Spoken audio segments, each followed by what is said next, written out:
Graph the solution of the inequality.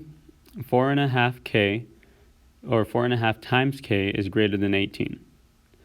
So if 4.5 times k is greater than 18, and we want to get the k by itself in order to solve the solution of this inequality, that means we need to do something in order to get rid of that 4.5, or 4.4 5/10.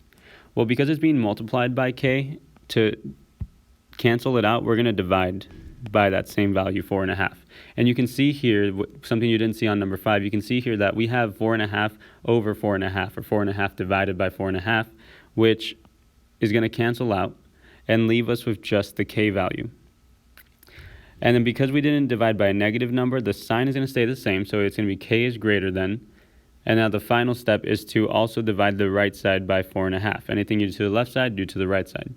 So once we determine what 18 divided by 4.5 is, that's when we're going to determine what our value here is going to be for our solution. So we're going to do 18 divided by 4.5.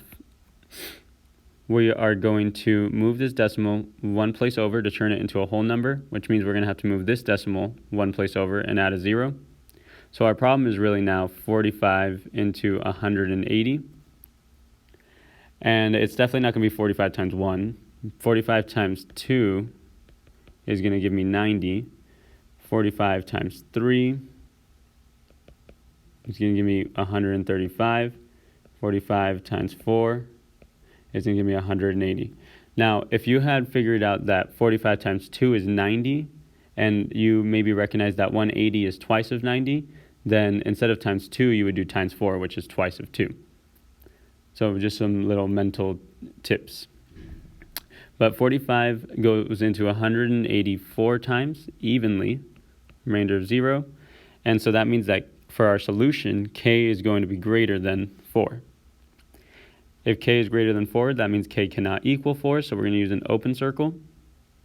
And values greater than 4 are like values like 5, 6, 7, 8, 9, 10. That means our arrow is going to be pointing to the right.